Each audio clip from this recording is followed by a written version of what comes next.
Deus, vem em tua presença te louvar, te engrandecer, Senhor, por só tu és digno de receber toda a nossa glória, todo o nosso louvor, Pai. Senhor, te adoro porque o Senhor é Deus, o Senhor é quem tem misericórdia, é quem ama, é quem nos dá da sua graça, Pai.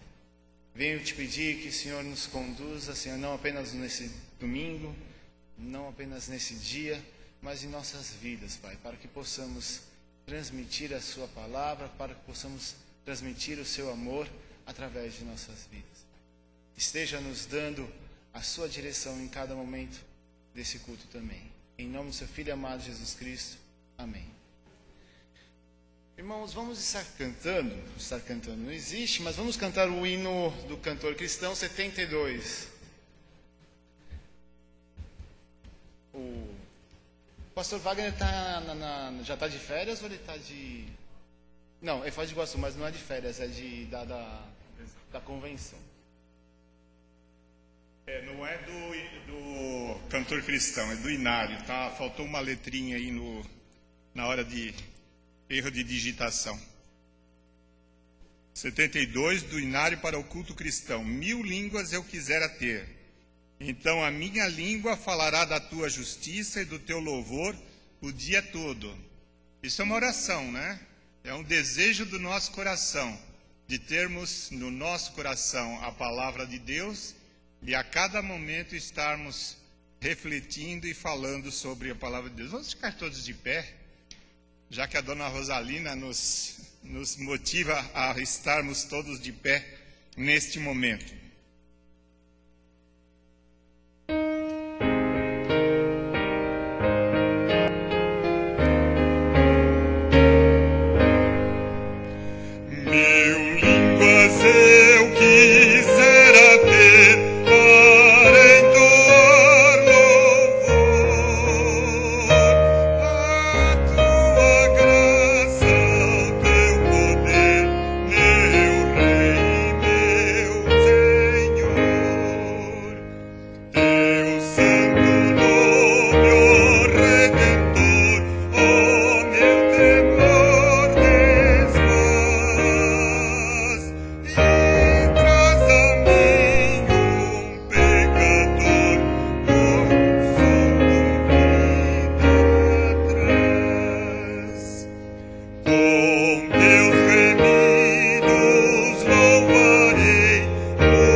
Antes de fazermos oração, eu gostaria de passar um aviso que o nosso irmão Walter teve um pequeno ataque cardíaco e ele está no hospital. Não? Ele já voltou para casa? Tá. Ele voltou para casa, mas está precisando de nossas orações.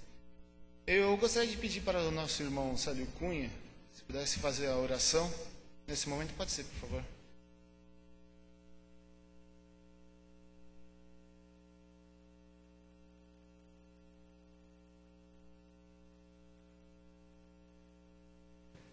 Oremos, irmãos. Nós te damos graças, bendito Deus, por sermos chamados teus filhos. Te agradecemos, Senhor, porque um dia o Senhor nos chamou das trevas para a luz e através da nossa fé em Jesus, o Senhor pôde nos adotar como filhos para vivermos eternamente contigo. E enquanto isso não acontece, Senhor Deus, nós queremos viver a tua presença neste mundo. Queremos te louvar, te engrandecer, e não só quando nos reunimos, cantar louvores a ti, mas em cada momento da nossa vida nós possamos estar prestando louvores a ti. Quero te pedir, Pai Santo, neste momento, pelo irmão Walter, que o Senhor esteja olhando por aquela vida tão preciosa e dando, Senhor Deus, a saúde que ele necessita, restabelecendo-os e fazendo com que ele possa estar entre nós muito breve. Nós oramos agradecidos, te pedindo que o Senhor abençoe esse culto desta manhã. Fala ao nosso coração, Senhor Deus, através do teu servo, e que nós possamos também à noite voltarmos para continuarmos louvando e glorificando o teu nome. Em nome de Jesus que eu oro. Amém. Amém. O hino 212. Acho que pode sentar.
Irmãos, pode sentar.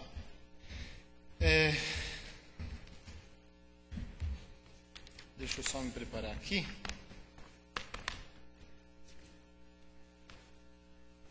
Bom, interessante como a música parece simples, né? Mas até uma música que a gente conhece é cheio de entravezinhos assim. Todo mundo sabe ela, mas ao mesmo tempo fica naquela, é agora, não. Bom, o pastor Wagner me chamou para pregar, e nesse mês nós estamos falando sobre a graça. Quando ele me chamou para pregar, ele falou o tema, apesar de que nós já estamos ouvindo isso o mês inteiro, né? Já fazem 2 domingos. Logo na minha cabeça veio um versículo. Ele é um versículo simples, mas desde que um dia, conversando após uma aula com um aluno, esse versículo entrou na minha cabeça e ele se tornou muito importante para definições da palavra graça, para definição da palavra graça. E é sobre ele que eu vou começar o texto. Na verdade, isso daqui vai ter vários textos, por isso vão ter slides. Ele é tirado da Bíblia NVI, os textos. E isso é mais ou menos algumas aulas que eu já dei. Então eu peguei esses vários versículos porque eu achei que a forma mais fácil de falar sobre o que eu senti que era para trazer para vocês hoje é dessa forma. Então, antes de mais nada, eu gostaria de fazer uma oração e logo em seguida nós vamos ler Romanos 5:20. Senhor meu Deus, mais uma vez, em Tua presença, Pai. Peço sabedoria, Senhor, peço discernimento e peço assim também que o Senhor, fale através de mim, Senhor. E agora possa ser a Sua voz falando, Senhor. Que possamos lembrar e eu possa também lembrar, Senhor, que é o Senhor que faz toda a obra, é o Senhor que nos toca e é o Senhor que nos ensina, Pai. Nos ajude também não apenas a ouvir a Sua palavra, Senhor, mas entender, de forma que isso possa virar prática ou possa virar uma lembrança constante em nossas vidas, Pai. É isso que eu te peço e te agradeço, em nome do Seu Filho amado Jesus Cristo. Amém. Bom, o texto de Romanos 5:20, já está aqui na tela, ele fala o seguinte: mas onde aumentou o pecado, transbordou a graça.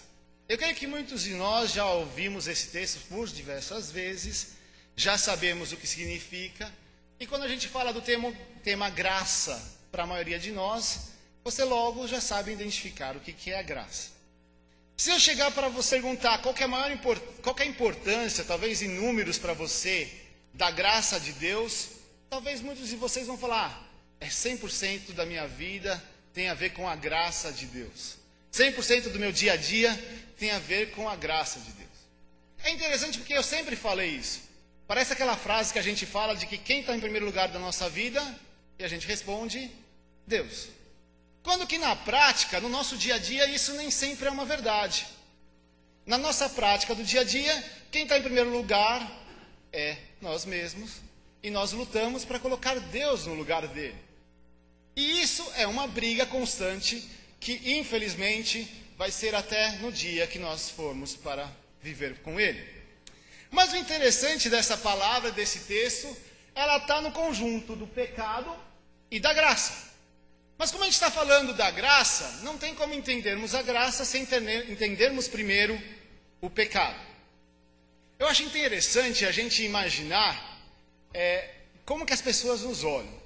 Certa vez uma pessoa chegou a dizer que uma das pessoas que mais prestava na minha família era eu. Aí eu fiquei pensando, como que essa pessoa chegou a essa definição? Que a pessoa que é mais presta na família é o Rodney. Talvez porque eu seja bonitinho, essa cara confiante, então isso ajuda bastante. Mas na verdade a gente faz isso. Por exemplo, se a gente chegar e pensar em pessoas que foram boas, com qualidades, que pessoas que não cometeram muitos erros, você vai pensar em quem? Gandhi, Madre Teresa de Calcutá. Talvez a gente vai lembrar do Shed, quando ele entra com aquela cara... Entrava, né? Shed faleceu, né? Agora que eu... Não é o Shed, é o outro, é o da Bíblia lá, é o... Da nova versão lá, o que trabalhou com o vô. Bom, eu não lembro... Isso, Werner Cashel, eu troquei. Então, quando o Shed chega com aquela carinha lá de humilde, tá, você fala assim, nossa, que homem bom. Aí a gente olha para os outros aqui na igreja e vai falar assim, nossa, aquele lá é santo, porque foi abençoado, uma coisa. A gente coloca vários pontos como qualidades para alguém ser santo, para ser misericordioso, ou para ter, assim, uma maior bênção de Deus. Se a gente for pegar o que a Bíblia fala, a gente pode, antes de mais nada, lembrar de algumas pessoas que foram muito importantes, mas que cometeram pecado. Vocês lembram do pecado de Abraão? Um pecado sério de Abraão? Alguém lembra? Qual? Isso, justamente. Quer dizer, um homem que confiava em Deus, o pai de uma grande nação. Deus falou com ele, Deus mostrou a palavra de Deus a ele. Ele vai e, por medo de perder, de morrer, ele vai e conta a seguinte história. Quando nós entrarmos na cidade, como você é muito bela, vão querer ficar com você, vão matar a mim para poder ficar com você. Então nós vamos entrar na cidade e lá você vai falar que é minha irmã. Sendo assim, nós vamos estar, eu vou estar protegido, não vou ter problema e não vou morrer. Bom, ele fez isso. Isso, no final, alguém lembra o que acontece para Israel? Mas o povo de Israel sai de lá com muito dinheiro. Mas foi um pecado. Não que é para a gente cometer, mas é interessante isso. Depois dele, nós temos Moisés. Moisés, que é o homem que tirou o povo do Egito, aquele homem sábio, aquele homem que subiu no monte para falar com Deus. Ele não entra na terra prometida por causa de um pecado. Ele vai e, sem confiar em Deus, naquilo que Deus falou, vai com força e bate na pedra. Depois de Moisés, tem alguém que é chamado o homem segundo o coração de Deus. Davi. Vai começar até um seriado na Record, né? Não sei como vai ser, se vai ser baseado mesmo na Bíblia, mas geralmente essas histórias são interessantes. Pelo menos para a gente ter uma base daquilo que a gente segue. Mas Davi, em algum momento, ele olha pela sacada da sua casa e vê uma mulher. Seu coração vai lá e fala, eu quero. Ele tem poder, ele tem dinheiro, ele vai e faz. O homem segundo o coração de Deus é o homem que adulterou. Depois, temos algumas lembranças de um povo, que aí talvez com esse monte de gente, a gente começa a se sentir mais familiarizado. Não sei quem já estudou a história do povo de Israel, mas a história do povo de Israel ela é interessante porque Deus escolhe, fala, me sigam, e o povo começa a seguir, e de repente, em determinado momento, o povo fala, não preciso seguir, eu vou fazer o que eu quero. Se afasta de Deus, por causa disso eles são presos, perdem terreno, perdem casas, destroem o templo por causa da desobediência a Deus.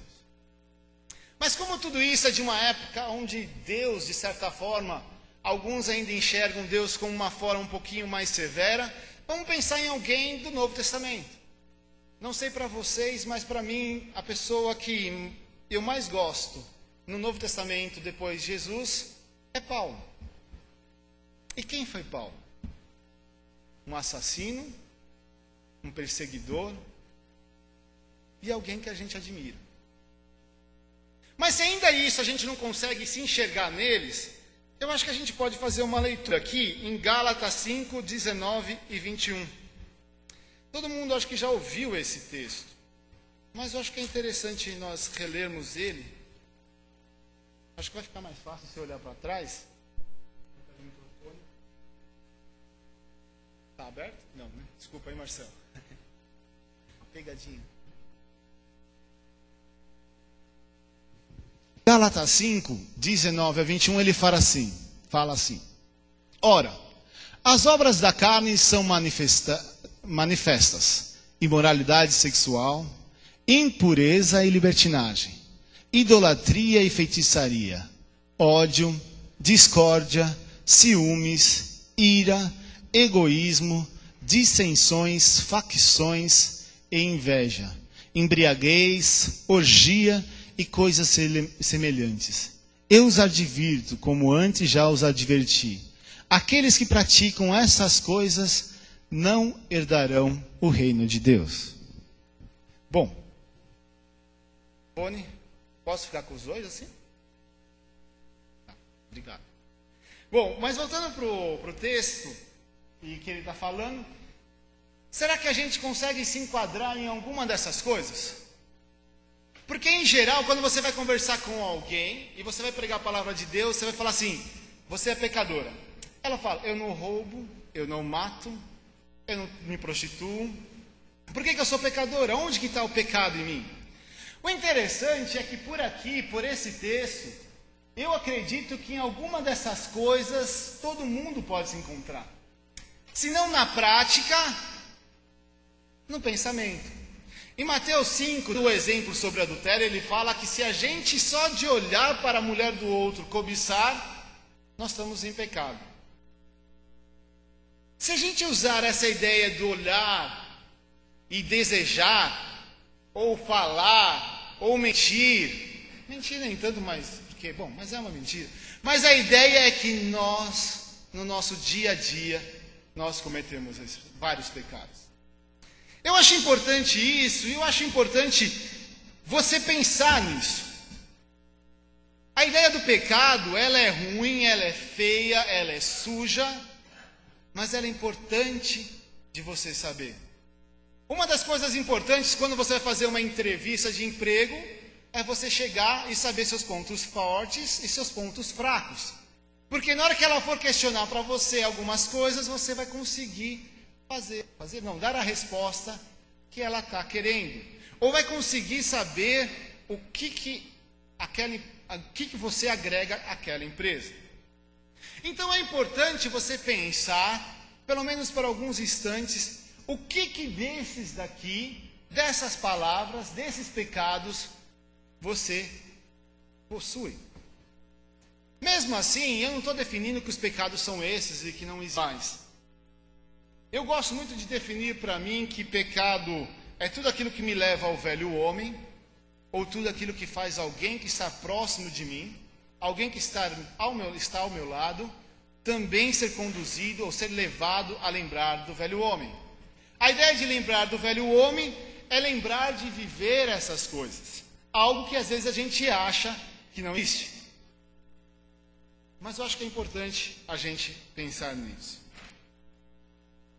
Outro texto que eu acho interessante está em Romanos 3. Não é esse não. Me deu uma perdida aqui, mas é a vida, né? 3, 9 a 23. É isso mesmo, mas está estranho. Aqui está diferente da minha Bíblia. Isso. Pode colocar, Paulo. Um texto que eu acho interessante, é que eu estava pensando no segundo, é que concluiremos então. Estamos em posição de vantagem? Não. Já demonstramos que tanto os judeus quanto os gentios estão debaixo do pecado, pois todos pecaram e estão destituídos da glória de Deus. O interessante no texto é que ele está falando que todos nós, sem exceção, pecamos. E nisso não tem ninguém que possa se dizer santo. O texto que eu queria, eu vou ler depois, tem a ver com Romanos, que é aquele que fala que não existe um justo sequer. Eu troquei a ordem aqui. Mas o importante de lembrar disso é que nós somos pecadores. A segunda parte do texto de Romanos, ele fala assim: onde aumentou o pecado, transbordou a graça, ou superabundou a graça. Mas mesmo antes de nós falarmos da graça, eu acho interessante a gente pensar no autor da graça. E antes de pensar no autor da graça, e mesmo pensando no autor da graça, eu acho importante a gente definir alguns, atributos dele. Eu coloquei aqui alguns dos atributos, coloquei 7 atributos que a Bíblia fala sobre Deus. Creio que a maioria deles nós conhecemos, e então a gente vai conseguir ver outros também, mas em princípio o que a gente tem que eu quero trazer são esses daqui. O primeiro, por favor. Deus é o Criador. Eu coloquei 2 versículos aqui que ele fala assim: no princípio Deus criou os céus e a terra. E o segundo: tu, Senhor, é Deus nosso, és digno de receber a glória, a honra e o poder, porque criaste todas as coisas, e por tua vontade elas existem e foram criadas. Eu não sei não, na verdade muitos de nós talvez ainda não experimentamos a sensação de ter um filho. Muitos não, mas alguns de nós. Acho que aqui tem mais mães que não mães. Mas quando você cria algo, qual que é a sensação que você tem? Você já fez algum trabalho, alguma obra? Por exemplo, eu lembro uma vez que eu, não sei quem já era dessa igreja, mas que a gente aqui na frente fez um palco que era um céu. Alguém lembra dessa época, de uma peça que a gente fez um céu? Eu acho que eu levei 2 ou 3 dias para fazer isso. Aí eu cheguei, tinha que subir na escada, fazia tudo. Aí no último dia o cara, nossa, ficou bonito. Eu falei, eu sei, né? Eu sei o quanto que custou para fazer isso. Aquele palco que existia aqui na frente, aquele cinza, eu fui parte das pessoas que fizeram ele. Eu sei que muitos de vocês já talvez colocaram aqui na igreja alguma peça, algum utensílio. Eu lembro de gente que falou, nossa, eu ajudei a colocar esse carpete. O que eu acho interessante é que nós criamos vínculo com aquilo que nós criamos. Quando você cria algo, você não cria geralmente para uma destruição, a não ser quando você é criança que constrói um castelo de areia pensando em depois passar por cima. Mas em geral, quando nós pensamos em criar alguma coisa, a gente cria porque a gente quer aquilo. A gente faz um aviãozinho para ele voar bonito.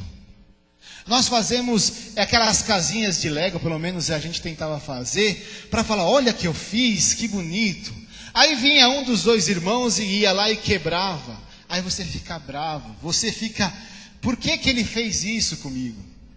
Quanto que a gente nos dedica, quantos de nós nos dedicamos a fazer algo, criamos, cuidamos, esse é o Criador.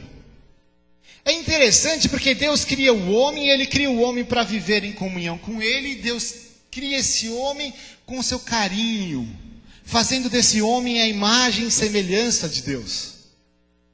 Essa é a origem do homem. Um dos atributos de Deus é que Ele te fez. Ele é criador de toda a natureza, de toda a terra. Ele é criador de tudo que existe e tudo que foi criado. Uma segunda coisa que é interessante é que Ele é o bom pastor. Ele fala, o Senhor é o meu pastor, de nada terei falta. Em verdes pastagens me faz repousar e me conduz às águas tranquilas. Esse texto é interessante porque a gente gosta muito dele. E aí eu sempre que leio ele, também leio daquela da ovelha perdida, que se desgarrou. Que o pastor foi atrás da ovelha para cuidar dela. Eu não sei quem já trabalhou com isso, mas deve ser um trabalho meio desgastante, né? Porque você está ali com uma ovelhinha, aí você corre atrás daquela ovelhinha, aí eu imagino ele voltando, de repente alguém falou, olha, teve uma outra que saiu correndo para o outro lado. Aí ele vai atrás dessa outra ovelhinha e vai cuidar dela. Agora que a gente está mais velho, eu acho interessante ver a figura do pai, né? Porque você começa a perceber que você vai ter que começar a cuidar daquele que está ficando mais velho, né? Então você começa a ver como que as coisas são complicadas. Outro dia tive que chegar na igreja, minha mãe, vai ter que passar na farmácia comprar porque seu pai não está bem. Quer dizer, antigamente era algo bem diferente. Mas é interessante porque você está no meio da noite, você está no seu sono e não consegue dormir. Aí você vai no quarto do seu pai e fala, pai, preciso ir no médico.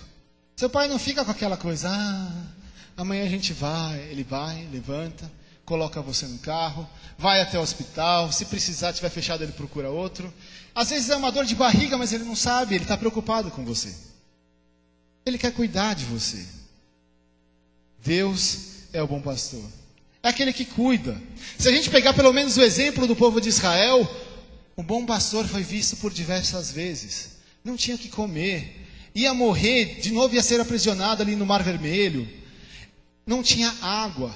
E Deus, como bom pastor, cuidava deles.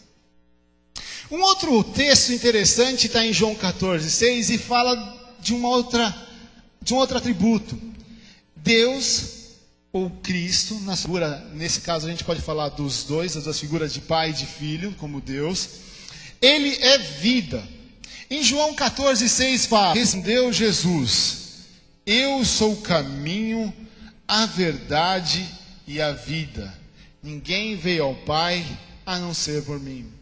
É interessante aqui nós pararmos um pouco e lembrarmos do início, da nossa condenação humana.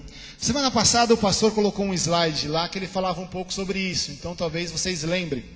Mas é importante lembrar que após o pecado de Adão e Eva, todos fomos considerados mortos. E em Efésios ele fala que Deus vai e nos resgata enquanto ainda éramos mortos.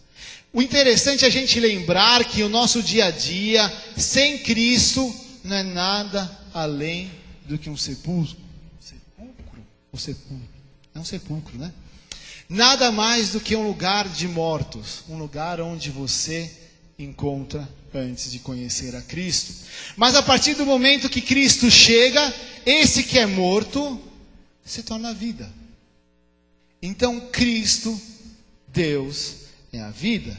E isso ainda junta com o primeiro, ele traz a vida, ele cria a vida, ele dá a vida.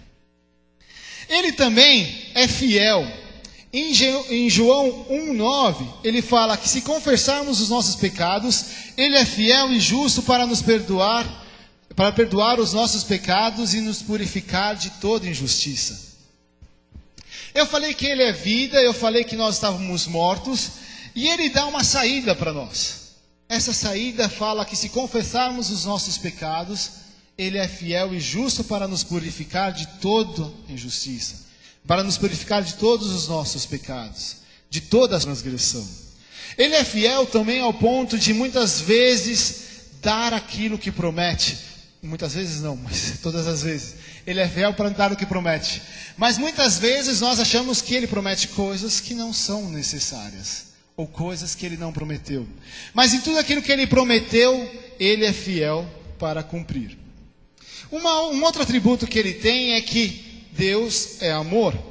Em João 3,16, que é um versículo que todo mundo conhece, fala: porque Deus tanto amou o mundo que deu seu Filho unigênito, para que todo aquele que nele crer não pereça, mas tenha a vida eterna. Existe um slide na internet que fala de um condutor de um trem.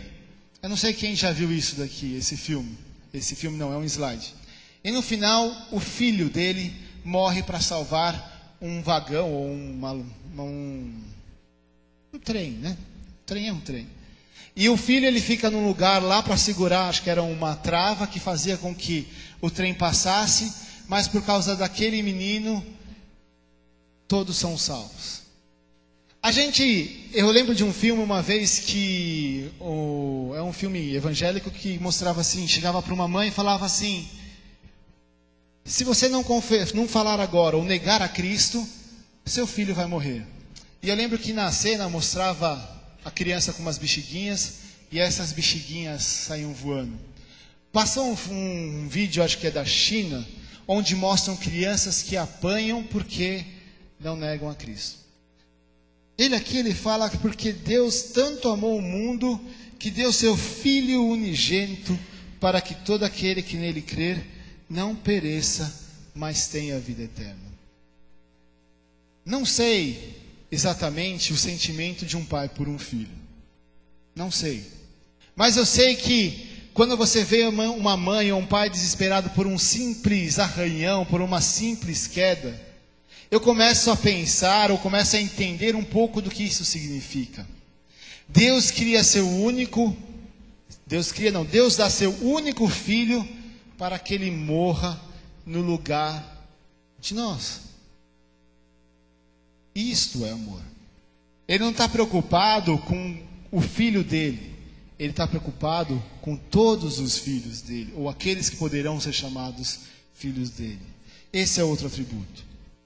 Um outro atributo que também eu quero falar é da perfeição. Deus é perfeito. Ele fala assim, em Mateus 5,48: portanto, sejam perfeitos, como perfeito é o Pai celestial de vocês. A perfeição, a gente tem até um versinho que fala assim, né? Como que é? Eu estava lá embaixo pensando nele e agora esqueci. É um que fala que quando a gente começa a executar várias vezes aquela mesma função, uma hora sai perfeito, né? Minha mãe, ela fez um teste e a segunda veio perfeita. O segundo filho da minha mãe nasceu perfeito. Depois eu não sei o que aconteceu direito, que acabou dando uns deslizes. Mas a grande realidade é que nós vamos tentando, até que a gente melhore, para que a um ponto a gente possa dizer que as coisas são perfeitas. É interessante a gente imaginar a mãe orando, que você fala assim, Deus, eu quero um filho perfeitinho. Aí você ora, quando nasce, vira corintiano. Como que pode ser perfeito? Não tem como ser perfeito. A questão é que vai colocando características para essa perfeição. E essas características de Deus na perfeição não podem ser comparadas às nossas características de perfeição. Perfeito não é ser alto, não é ser magro. Perfeito é que em tudo que ele faz é bom. Ele é santo, ele é justo, ele sabe quando ser justo, ele sabe quando ser bom, ele sabe quando o amor tem que ser um pouquinho mais exigente, quando tem que ter uma disciplina. Essa é a perfeição de Deus. Portanto, sejam perfeitos como perfeito é o Pai Celestial de vocês. Só um adendo aqui que é interessante. Se a Bíblia fala para nós sermos perfeitos, por mais que seja difícil, é porque existe a possibilidade de sermos pelo menos melhor do que somos. E a última, que eu acho que é a mais importante para que atenda a graça, é que Ele é santo. Em Isaías 6,3 ele fala, e proclamavam uns aos outros, Santo, Santo é o Senhor dos exércitos, a terra inteira está cheia da sua glória. Em 1 João 1,5 não usa o termo santo, mas usa a questão de luz, que é uma forma de a gente compreender. Ele fala, essa é a mensagem dele ouvimos e transmitimos a vocês. Deus é luz e nele não há trevas alguma. Hoje, falam que as linhas de trem estão melhorando bastante. Eu não ando de trem, eu ando de metrô às vezes. E uma coisa que a gente sempre gostou do metrô é da limpeza dele. E é interessante que quanto mais limpo, menos você tem vontade de sujar as coisas. Essa questão do santo é interessante, porque outro dia a gente foi almoçar com os meus amigos de serviço, de trabalho, e tinham 2 restaurantes, aí uma funcionária falou assim, eu não gosto muito daquele porque lá tem muita gente snob. Na verdade é porque lá tem muita gente que trabalha em banco, geralmente de terno e gravata. E no outro lado tem um monte de gente que trabalha em lugares mais simples. E ela não queria ir lá porque ela se sentia incomodada com aquilo. Eu não sei quantos de vocês às vezes conversou com alguém que ele é aquele cara que você imagina que é santo. Então você fica cheio de pudor e cheio de medo de falar as coisas. Ou quando você entra numa sala que tem aquela pessoa que você acha que merece a sua reverência, ou acha que merece um certo respeito maior do que você dá aos outros, e você fica todo cheio de medo, de receios. Uma vez fizeram uma pesquisa por que o metrô era limpo, e a resposta, voltando ao metrô, era porque como ele era limpo, as pessoas não têm coragem de sujar. Pegaram um carro, colocaram um carro num bairro rico e deixaram lá durante 3 meses. Ninguém quebrou, ninguém fez nada. Aí foram num bairro onde tudo estava depedrado, tudo estava acabado, colocaram aquele carro. À tarde já não tinha mais os vidros, não tinha mais pneu, não tinha mais nada. Quando a gente fala da santidade de Deus, a palavra santo fala que é separado, mas a ideia de separado ainda talvez seja vaga. Eu gosto muito de um filme que é o Todo-Poderoso. Eu sei que ele não representa de verdade, mas tem uma cena onde tem acho que é o Morgan Freeman, que ele está num paletó branco, é tudo branco, e você fala, nossa, isso é limpeza, isso é pureza, isso é um lugar talvez santo. Uma forma talvez de a gente conseguir visualizar o santo, a santidade, essa pureza. Se a gente fosse entrar lá, provavelmente, talvez a gente tivesse que tirar os tênis, os nossos sapatos, para podermos nos sentirmos confortáveis aonde a gente estava. O atributo da santidade de Deus, ele é muito importante para que a gente possa entender a graça de Deus. Eu quis falar primeiro do pecado e agora eu falei dos atributos de Deus. Se a gente for fazer uma comparação e voltar a quem é o que é o pecado, e lembrar que cada um de nós é pecador, e cada um de nós tem pecado, ou comete o pecado, ou vive nessa transgressão, pelo menos na sua parte carnal. A pergunta é: como que este ser, Deus, santo, amoroso, bom, se mistura com você? Como que ele vem para você e conversa com você? Como que ele se... Nossa, ia ficar feio. Mas como que ele se rebaixa ao ponto de vir falar com alguém tão pequeno, tão cheio de transgressões? Alguém que ele foi capaz de criar, dar a vida, e ao primeiro momento de raciocínio lógico, se afastou de Deus. Em Romanos 1:22, ele fala assim: os homens, dizendo-se sábios, tornaram-se loucos. Trocaram a glória de Deus imortal por imagens feitas segundo a semelhança do homem mortal, bem como de pássaros, quadrúpedes e répteis.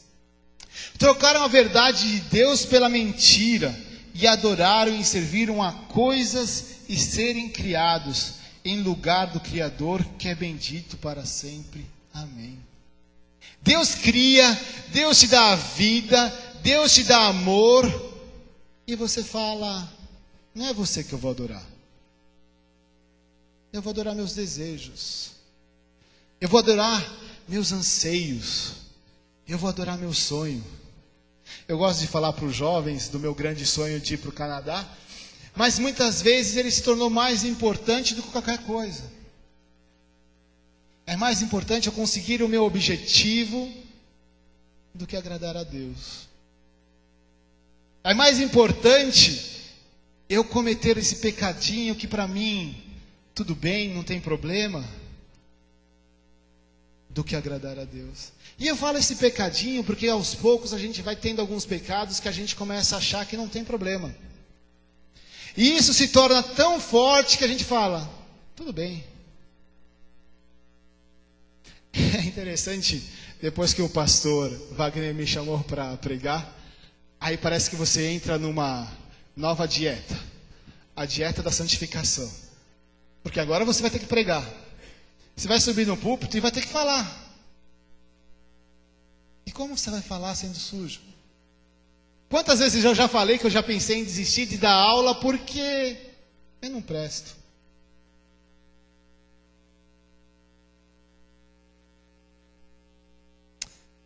É interessante que o autor da graça, ele é muito incomparável. Não é comparável, não tem nem como comparar, na verdade, a gente. Porque a gente pisa, e se você virar agora e buscar Deus, Ele vai ao seu encontro. Em Provérbios fala: reconhece o Senhor em todos os seus caminhos e Ele vai endireitar os seus caminhos. Isso quer dizer que se você está na lama, você está mal, só por você voltar-se para Ele, Ele vai ao seu encontro. Humanamente falando, isso é impossível. É como você falar que o Nadone precisa de você e você falar que você vai ajudar ele. Quem de vocês vai ajudar ele? Quem gosta de animal, lembra aquela professora que matou o animal? Então, mas a senhora está disposta a ir ajudar ela?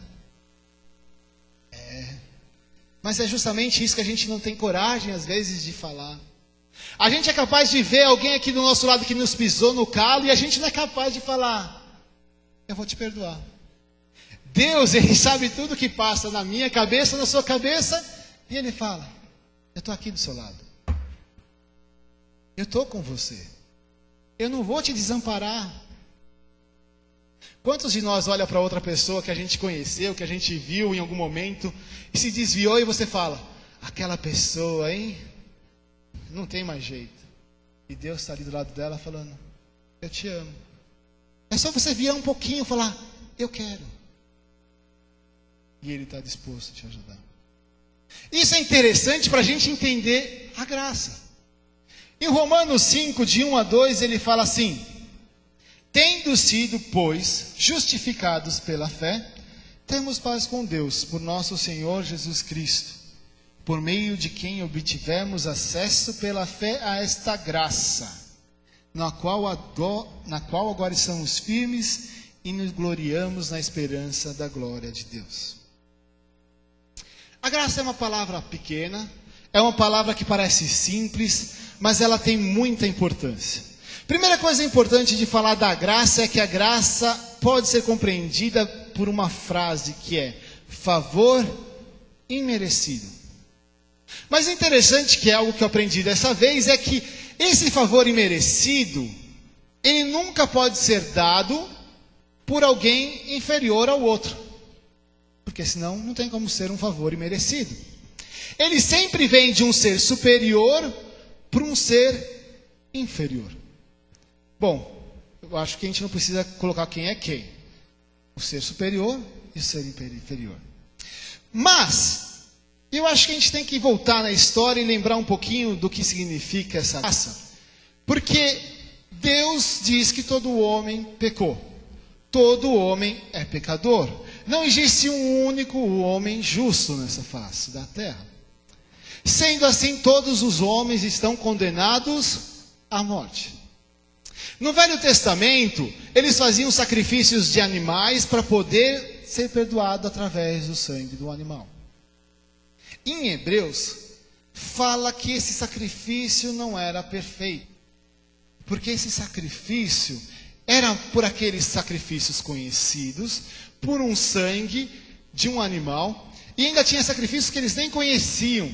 E a partir do momento que ele sacrificou o animal, ele saiu do templo, ele voltou a pecar. Deus deu uma saída para a gente. Deus deu uma forma de tentarmos chegar a Ele. Ele fala: sejam puros, busquem a santidade, busquem não sei o quê, e vou te dar uma forma de você chegar perto de mim. O sacrifício. Mas ele não era perfeito. E aí entra a graça. Um favor que Deus fez a você sem merecer nada, porque você, em princípio não, porque a gente não presta, fica mais fácil falar assim, porque se fala do outro parece muito agressivo, mas porque a gente não presta, porque a gente não consegue ser pessoas agradáveis aos olhos de Deus, Ele faz uma graça, um favor que você não merece. Pior, depois de se entregar, vai continuar não merecendo. Mas Ele é capaz de fazer um favor dando o filho dele para morrer por você. Então, nós somos justificados, como diz no versículo 1. Tendo sido, pois, justificados pela fé, temos a paz com Deus por nosso Senhor Jesus Cristo. Cristo morre, o sangue de Jesus cobre todos os nossos pecados, o sacrifício é perfeito pelos pecados conhecidos, desconhecidos. Você consegue sair sem estar no pecado. Porque Deus, na sua graça, no seu favor, ao que não merece, dá o seu único filho para morrer por causa de pessoas que não merecem. E por meio dessa fé, nós alcançamos a graça. Eu quero voltar no versículo inicial e tentar falar por que esse versículo para mim mudou muito a minha forma de ver. Antes de mais nada, para não deixar vazio, e é o problema que muitas vezes esse versículo causa, ele fala assim: onde aumentou o pecado, transbordou a graça. Muitas pessoas, e até mesmo Romanos fala disso, começam a interpretar isso de forma errônea, falando assim: então eu vou pecar mais porque a graça de Deus vai ser elevada. Mas eu não estou falando para essas pessoas. Eu estou falando para pessoas que entendem que o pecado é sujo, Eu estou falando para pessoas que entendem que o Espírito Santo de Deus habita em você e não gosta dessa sujeira. Eu estou falando para pessoas que conseguem entender que por si próprio ela nunca vai ser boa, mas que consegue ver quem que é Deus de verdade. Consegue entender que Deus é santo e que você precisa entrar de maneira santa na presença dele. Esse medo que me dá e eu fazer uma nova dieta de comportamento para poder falar, na realidade é o que Deus quer de nós o dia todo, a semana inteira, os 365 dias do ano. No dia que o garoto chegou para mim e falou assim: Rod, mas o que você entende então por onde aumentou o pecado, transbordou a graça? Eu entendo que se eu entendi o sacrifício de Cristo, se eu entendi quem é Deus, se eu entendi a grandeza dele e a minha pequenez, quanto mais eu consigo me enxergar, quanto mais eu consigo ver o quanto que eu erro, quanto mais eu consigo ver que Deus fez por mim, essa graça aumenta. E quando eu vi aqueles jovens que vinham na frente, ou quando minha mãe contou a história do Escadinha, pessoas que eram bandidas e se converteram, e eu falava: nossa, aquele teve uma mudança de vida, aquele merece a graça de Deus. E eu achava que minha vida era tão, mais importante do que a dele, menos sem pecado. Quando eu fazia isso, eu me sentia tão assim bem, porque eu falava: eu não tenho pecado tão grande quanto ele. Mas quando eu consegui entender que se eu olhar para mim e ver quem eu sou, eu vou conseguir colocar Deus no lugar que Ele é, a graça vai ser importante. Quando você conseguir olhar para você e falar: eu não posso mentir agora, porque a graça de Deus foi tamanha, como que eu posso me sujar? Eu estou na presença de Deus. A graça só tem valor se você reconhece quem você é. A salvação só tem valor se você reconhece quem você é. Então, se um dia você conseguir entender que quanto mais você olhar para você, você conseguir ver que você é pecador, cada dia que você vê quem você é, Deus vai se tornar maior para você. Isso parece estranho, mas quando você conseguir enxergar isso, você vai começar a falar: eu não vou deixar de fazer as coisas erradas, porque existe uma lei que me obriga. Que é isso que Romanos inteiro está falando. Eu não vou deixar de matar, de roubar. Eu não vou deixar de adulterar. Eu não vou deixar de pegar o clipes lá da empresa por causa de uma lei. Eu vou deixar de fazer isso porque Deus foi gracioso comigo. Porque Deus não merece isso de mim. Eu acho que a gente não pensa muito nisso, porque quando nós vemos o pecado que nós temos em nossas vidas, desagrada a nós. A psicologia fala que a gente nunca gosta de ser comparado a outro por baixo. Ou nós nos colocamos acima deles, ou no mesmo nível que eles. Quando a gente reconhece o pecado, você vê quem você é.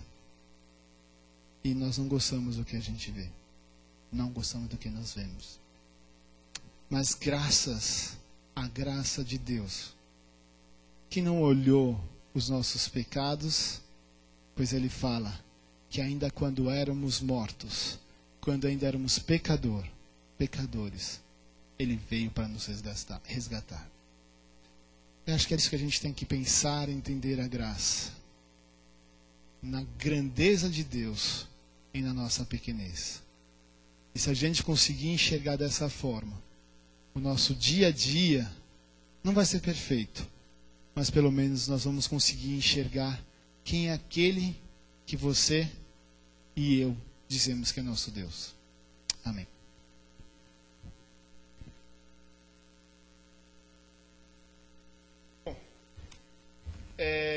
Vamos agora estar entoando o hino 23, E nesse momento, aqueles que trouxeram seus dízimos e suas ofertas podem trazer aqui à frente.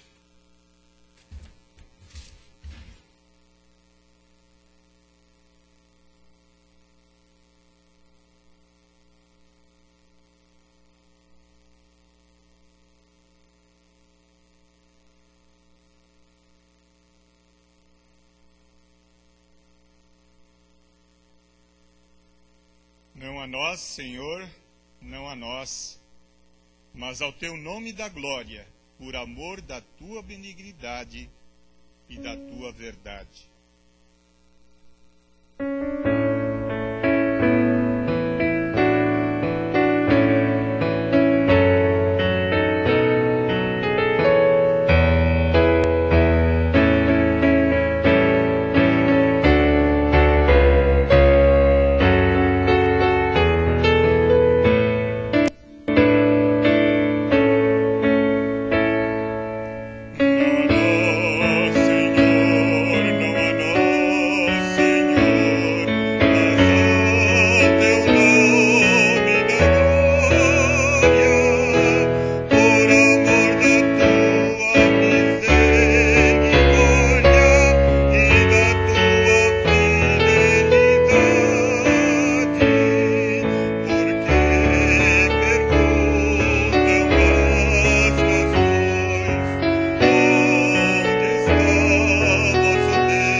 Bom, eu queria chamar o Derek, né? Aviso de pai, né? Tem que obedecer. Brincadeira. Mas chamar o Derek, ele vai para a Austrália hoje à noite, de volta ao lugar onde ele está morando. E como reação de hierarquia aqui eu sou pequeno, então eu vou chamar meu pai aqui de novo, o seu Paulo, pode vir. Ah, é verdade. Parabéns, né? Aí eu vou chamar o seu Paulo para orar pelo Derek, pelas ofertas e pela viagem, que tudo corra bem. E logo em seguida, a irmã Kátia pode vir à frente para a IBD. Posso nos colocar de pé, todos unidos? Que Deus possa te acompanhar.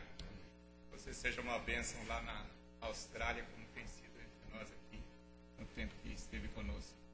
Deus te abençoe.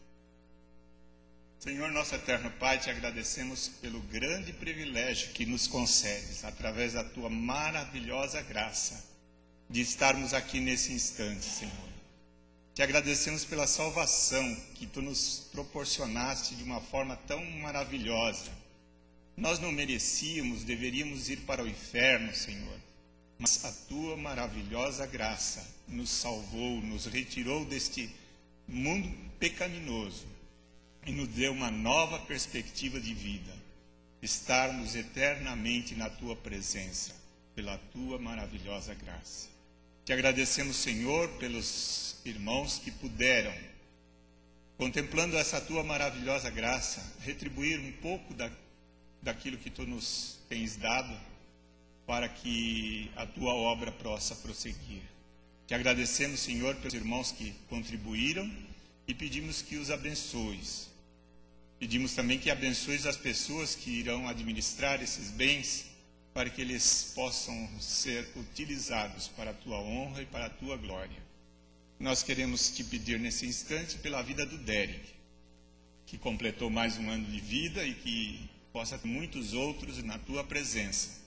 E agora, quando ele se prepara para viajar para a Austrália, onde deverá cumprir o seu trabalho, os seus estudos, concluir os seus estudos, que tu possas estar acompanhando, não somente durante a sua viagem, como também durante a sua estada naquele país. E que possamos estar sempre unidos através do nosso amor, através do nosso carinho, que a tua igreja possa ser uma bênção na vida dele e nós possamos ser abençoados com ele também. Fica conosco durante o restante desse dia. Nós te pedimos agradecidos em nome de Jesus. Amém. Os irmãos podem se assentar.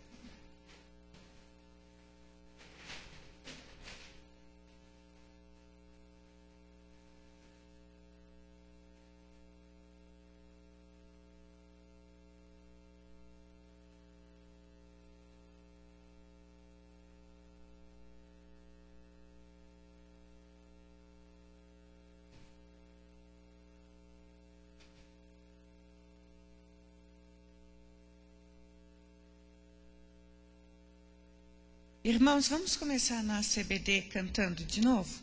Irmão Paulo, hino 348.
Ainda dentro da proposta de fé, de salvação, de perdão, como o irmão Rodney também nos trouxe a palavra, a leitura bíblica de Isaías 55. Quem quiser pode acompanhar pelo inário, é o número 276. Mas quem quiser pela Bíblia, Isaías 55, do verso 6 ao 9.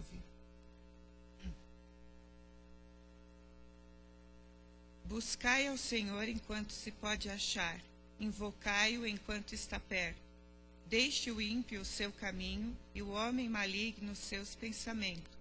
Volte-se ao Senhor e se compadecerá dele, e para o nosso Deus, porque é generoso em perdoar.